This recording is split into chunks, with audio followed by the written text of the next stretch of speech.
अगर आप यूपीएससी की तैयारी कर रहे हैं तो जाहिर है कि आपने इसका सिलेबस तो जरूर पढ़ा होगा।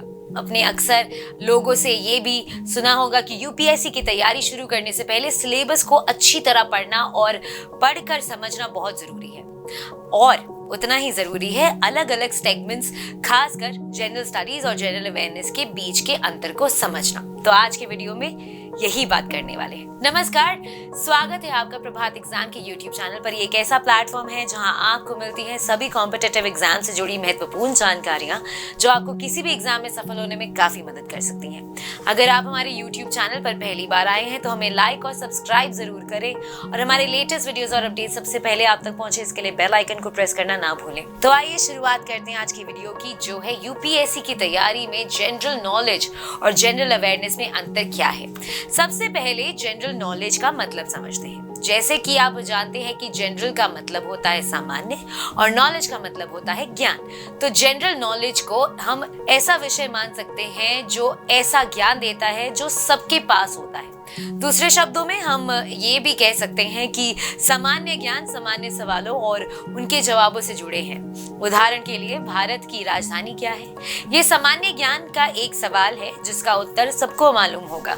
या फिर भारत का राष्ट्रीय पक्षी क्या है?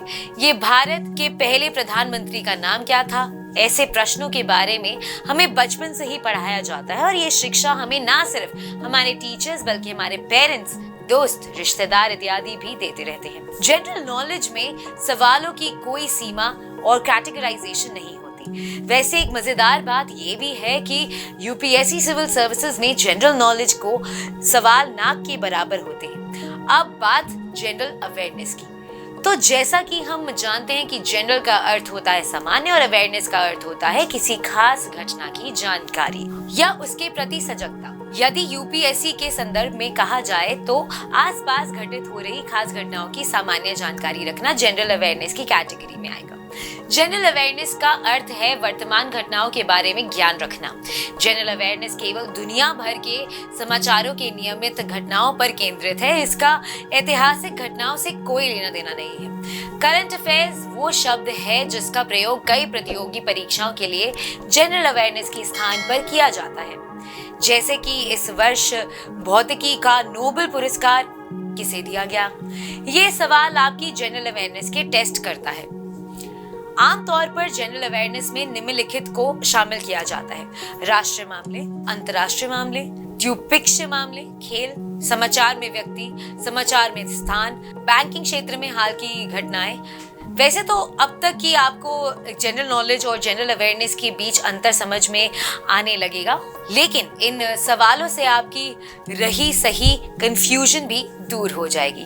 अगर सवाल यही हो कि भारत का पहला प्रधानमंत्री कौन है, तो ये जनरल नॉलेज की कैटेगरी में आएगा, और अगर ये पूछा जाए कि भारत का वर्तमान प्रधानमंत्री कौन है, तो ये जनरल अवेयरनेस की कैटेगरी में आएगा। वैसे आपको एक मजेदार तथ्य बताऊं, यूपीएससी सिविल सेवा में जनरल नॉलेज के सवाल ना के बराबर पूछे जाते हैं, और यही कारण है कि यूपीएससी में जनरल नॉलेज की जगह जनरल स्टडीज का उल्लेख है, जिसमें सोशल स्टडीज, साइंस जैसे विषय शामिल किए जाते हैं। तो जनरल नॉलेज नाम की इस विषय को लेकर आपको ज्यादा चिंतित होने की जरूरत नहीं है। लेकिन जहां तक जनरल अवेयरनेस का सवाल है तो सिविल सेवा परीक्षा में इसका बहुत महत्व है। दरअसल इतिहास, राज्य व्यवस्था जैसे इक्के दुक्के विषयों को छोड़कर सभी विषयों से जनरल अवेयरनेस के प्रश्न पूछे जा सकते हैं। जैसे भूगोल में एल नीनो के प्रभाव के विषय में सवाल बन सकता है, तो अर्थशास्त्र में किसी इंडेक्स के विषय में हालिया जानकारी मांगी जा सकती है। इसीलिए आप इस विषय को बिल्कुल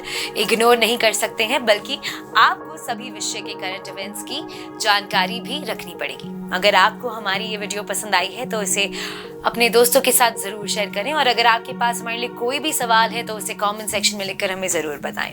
जल्दी आपसे फिर मुलाकात होगी एक नए टॉपिक पर एक नए वीडियो के साथ। देखते रहिए प्रभात एग्जाम्स। नमस्कार।